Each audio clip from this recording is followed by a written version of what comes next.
Hello guys! Hello Camel World! Gagawa tayo ngayon ng banana cake. At ito ang ating mga gagamitin. Yan. Hindi pa yan pinagano pa lang namin. Hello! Good evening again. Ito na, magmamasa na kami na. Hello! Ito si Master Chef. Si Master Chef Melanie. Ang ating... Good day sa lahat. Ang ating master baker ng banana cake. Guest po ako ni Shinji. Yes. Or bago kami maghihiwalay Maghiwa-hiwalay. yung mga rooms, we have a opportunity to share ideas. To bake the banana cake. Kasi I suggest na for the first time, a beginner to start banana cake. Kasi first, cheaper po yung banana. Oh yeah. Kahit sa Pilipinas. At saka dito, napakamura. Dami. Napakamura po. 450 feels ang per kilo. So, 495. Ganun. Nagsisale pa po 25. 395. 375. Ganun. So, ayun. para if ever na pumalpak kayo, if ever lang, cheaper din po yung ingredients. Oh. So, first po, first try. First try ko ito. Yeah, first and successful. Meron naman ako master chef dito. Banana. So, ito lang munang gagawin ko. Ilang araw na po itong pinaripe at pinahinog. So, naghalo yung overripe at saka ripe. So, yung gagawin po nating recipe is moist banana cake. So, ito po yung aming kodigo. Memorize na ni.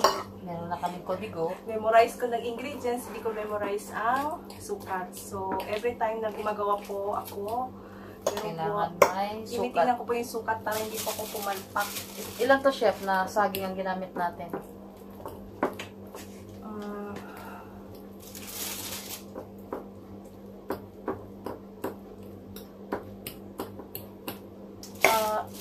Pieces. Ideally, 8 pieces.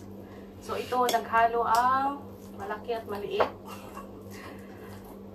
So, ano lang to? Approximately lang to, So, kung nagmamadali po kayo, pwede po kayong gumamit ng blender kasama ng mga liquid ingredients niya. Pero, for basic banana cake, gamit po tayo ng tinidor para madali lang naman siyang i-mash. Madali lang siyang yung durugin kasi durug na. Kasi overripe na siya Ayan. So, ang alam ko sa Pilipinas, ginagamit yung green na banana. Oh? Hilaw? Stanpel ko ba yung tawag doon? Or... hinog na. Yung kulay green. Latunday. Kalatunday sa amin yata yun. Ano bang tawag doon? Kulay green pa, luto na. Sa Mindanao, sa may Stanpel ko ata, Stanpel ko. Ano, ihalo pa dyan? Oo. Ay, wag pa yan na doon na. So, kailangan natin ng 8 pieces ng banana. Start ka na. Tapos, sa dry.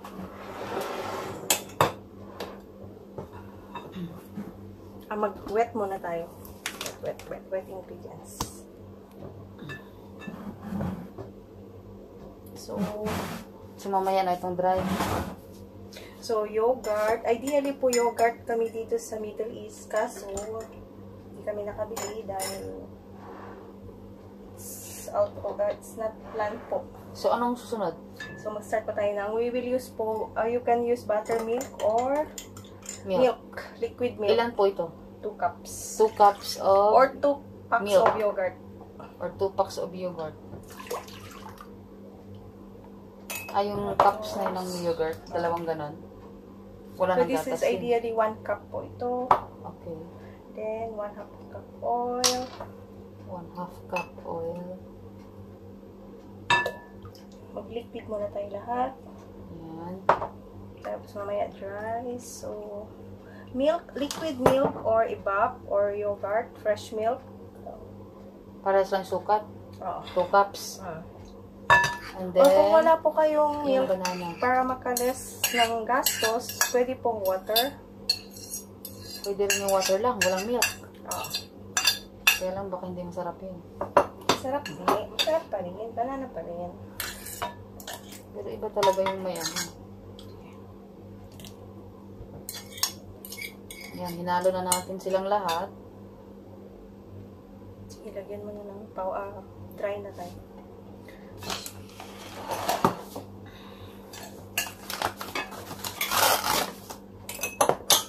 Isa. 4 cups of flour. 4 cups of flour. And 1 cup of sugar.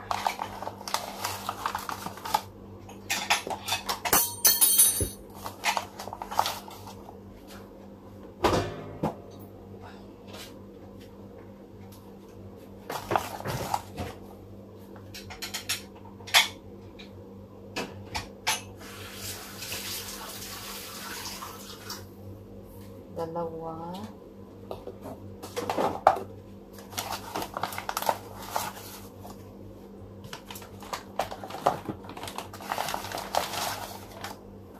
Then, maglalagay na rin ako ng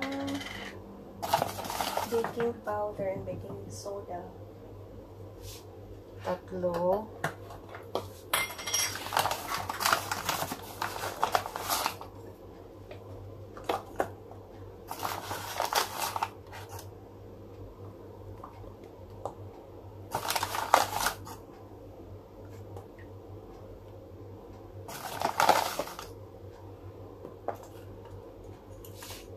Apat.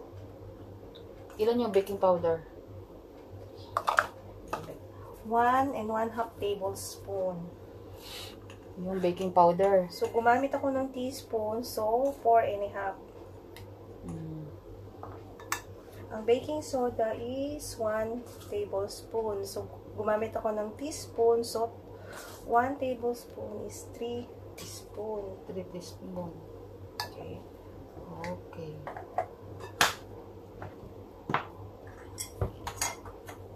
Ayun, So, haluin lang natin. Saka yung itlog. Ibabalik pa pala natin ito. Ideally, hindi na kami naglalagay ng vanilla pag overripe na yung saging dahil mabango po siya. Pampabango lang talaga yung vanilla. Oo. Vanilla saging. Ayan. Batihin lang natin yung itlog. So, 2 to 3 eggs. Maliit po yung itlog namin. So, gagamit ko ng 3 itlog.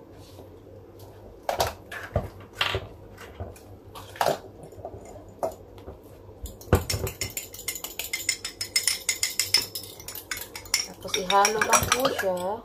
Ayan na lahat ng ingredients natin. Kailangan pa natin yung sugar. Ay, yung sugar pa pala. Ilang cups yun? So, ano maglagay? Hindi ko na. 1 and 1/2.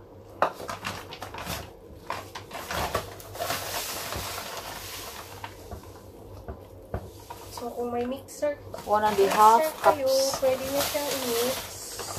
Kasing mixer, pero pag wala, Okay na ito naman. hand lang.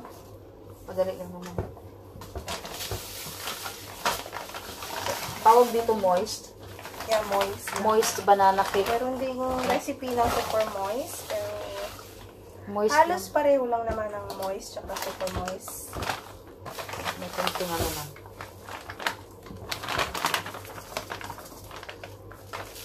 Pareho lang sila ng ingredients. Magkaiba lang sila ng sukat. So, haluin mo lang. Wala tayong makalimutan. Halurin ko lang muna. Patayin ko muna yung video. Madali lang ha. For a while. Napahitan na ito ng oil. Hindi pa. Ay, ano muna. Kasi ito yung oil. Nasaan ba yung oil na yun?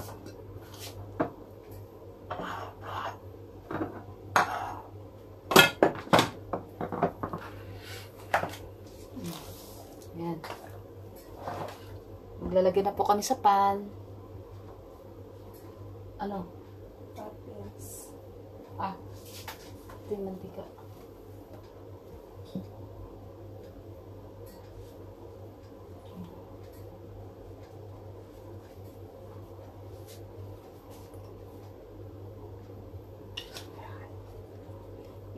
basain lang ng oil pala yung baking pan. Ang tawag dito grease.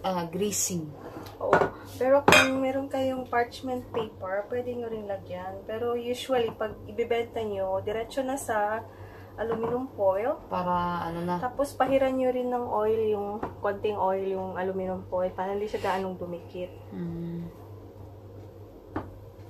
Para madali siyang iangat or pull out. Didikit. So, 2 baking pan po ito. So, manual lang yung manual lang po yung pag-mix namin. Basic kasi ito eh. So, hindi po kami gumamit ng mixer.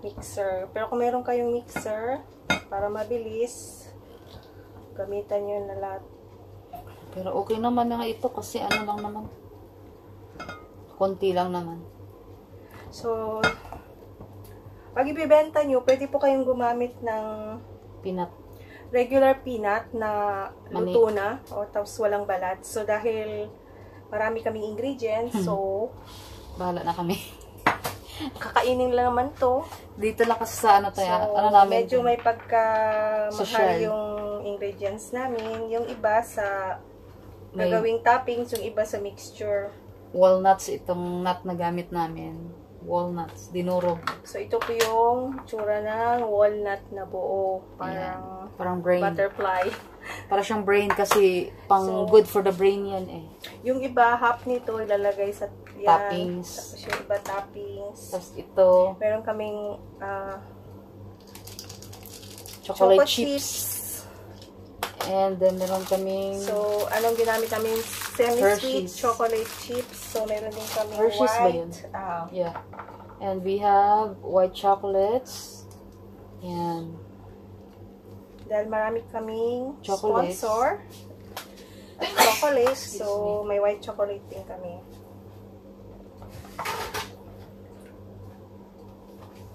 Yan. Wow. Ang kulit naman ng banana cake namin. So, magastos yung banana cake namin. Homemade kasi naman to, tsaka kakainin namin kaya madami kami hinalo. Hindi siya commercial, kaya.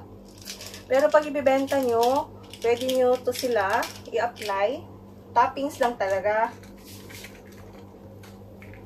Ideally, toppings lang. So, yung medyo maliliit, ihahalo ko yung malaki. Sa taas.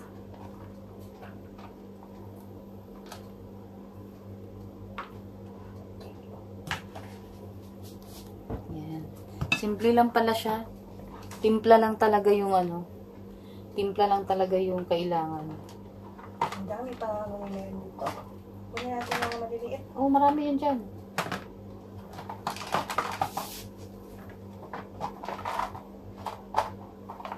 Courtesy of Haribo Coffee.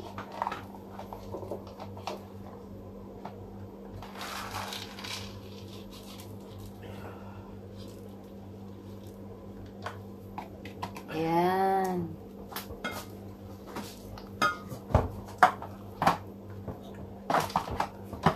Binili ko yan ni Sis Mern sa ni Chef Mern sa Haribo.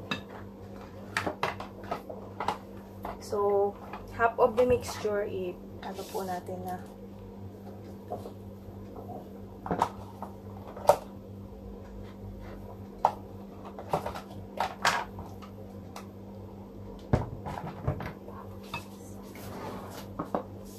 So, nakahira na namin yan ng oil.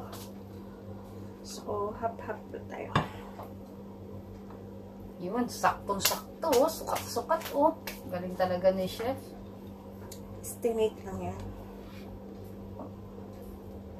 Pag ako gumawa nito, kailangan saktong-sakto din dito eh. Kasi sayang yung baking ware ko kung sumobra-sobra pa. Dapat talaga yung sukat na sukat. Ito kasi takip niya. Kaya malalim yun. Pero double purpose na siya eh. Maganda nga eh. Mura lang yan. 990 lang yan. Saan mo nabili? Diyan, sa Samsung. Meron pa kaya? Yata, parang. Ewan ko lang kung nakasilip pa. Merong rectangular or Oo. May din. May ganun. Kumuha nga rin pala ako ng ganun. Sige, paglaro ka na ng topic. Laro ka talaga. So, mag-toppings na ako. Oo. Ano mo lang yun. So, guys, magta-toppings na ako. Maglalaro. Ano mo lang. Sorted mo lang.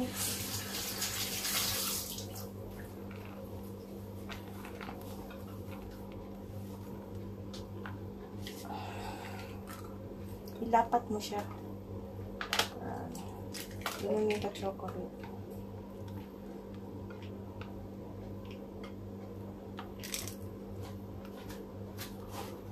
So, kung ibibenta nyo, pwedeng ano rin lang, sa taas lang po yung toppings. Okay. Sige, tayo na konti. Sa mga gilid.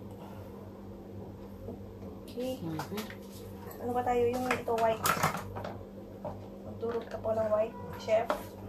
Diretso na natin dito. Chef-chefan. Hindi kaya ito sumobra yung tamis niya, chef? Hindi. Kasi, yung tamis niya, kahit matutunaw siya sa init, yung area lang na rin yun ang tatamis. Kulang yung okay na yan. Makulay ang mundo. Makulay ang buhay. Makulay ang buhay. Pag may ginisang gulay. Ay, bake. Paano pala to? Hindi pala to ginisang gulay. Banana cake. Medyo kulang yung nuts natin, chef. So, ano pa. Yung sa gilid. Meron pa akong durog dyan eh. Kasi hinalo dyan yung durog tsaka buo. Okay na yan. So, tamang-tama po to sa Christmas. Pwede kayong gumawa at ipamigay. Pero dapat, bago mag-Christmas tsaka Pasko, kasi pag nasabay, baka hindi na ito makain. Kasi kakain nila yung mga chocolate cake, mga cheesecake. So, dapat long celebration. The day before, 2 days before. Long anyway, celebration. pwede naman itong pang snacks, baon, merienda. Dito, mahilig sila at tawag dito tea. Coffee and tea. Okay, ready na po. Sasabay namin. Dagdag pa tayo ng white. Ready na, ready na. Yan, excited na ako. Ilang minutes to, chef? Sa oven natin, 20 minutes lang. Tapos, i-adjust ko yung temperature niya. Kasi 20 minutes? Dito, malakas ano niya, temperature niya? Sa so, 20 ideally, minutes? sa electric oven, 170 times by 30 to 40 minutes. Pero so, sa ito, sa gas range, so mag-up and down ako ng 20 minutes. Tapos mamaya, i-off ko yung upper. Lower na lang ang matitira for 10 minutes. So 30 kasi minutes all in all. 20-30. Kami sa taas. Ilang, degrees? Ang gas range natin nasa 170. Pero ang lakas ng niya. Ang lakas ng init niya. Okay, ready na po. Ready na. Ilalagay na natin siya sa aming magic oven.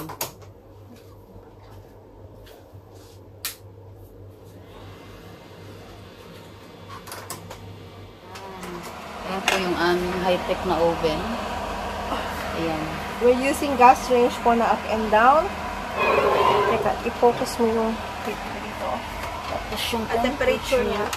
Saan dito? Ito. Nasa... Paano malalaman? Sa 150 ata siya. Sorry. Hirap tingnan. Oo nga eh. Parang nasa 150. High-tech po kasi ito, so hindi namin to alam. Hindi klaro.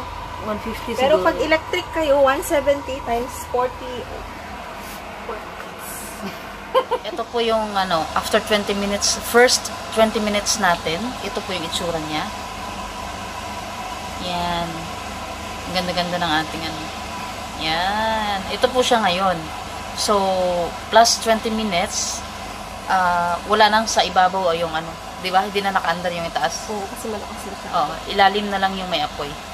antabayanan for a while. So, our finished product.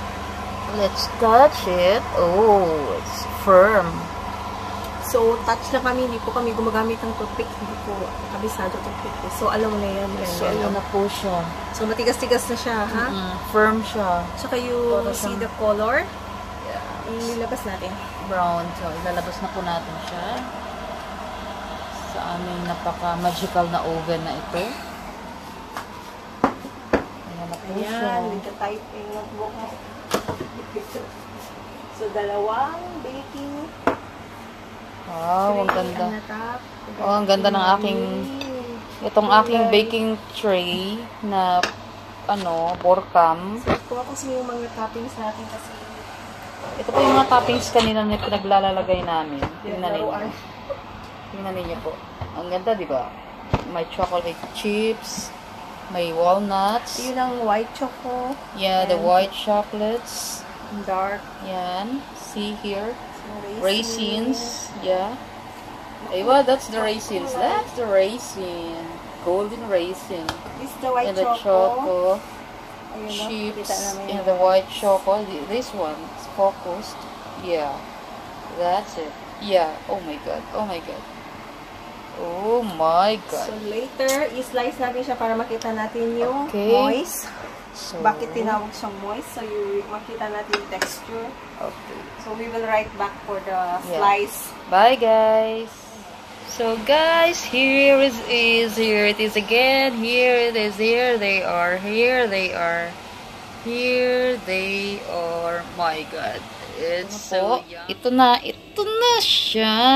Yan. Ito po ay bake. Pero kapag steam to, hindi siya ganito ka-brown. Bali, parang siya. Lighter. As in, siguro ganito, katulad ng sa gitna na yan. Baka ganyan lang yung kulay niya. Lahat.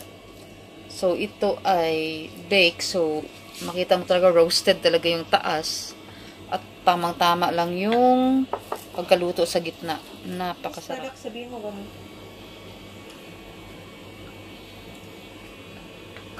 Ganda ng kulay. Finished product of the moist banana cake. So, nakita mo yung basa-basa, moisty. Hindi siya bolt hot.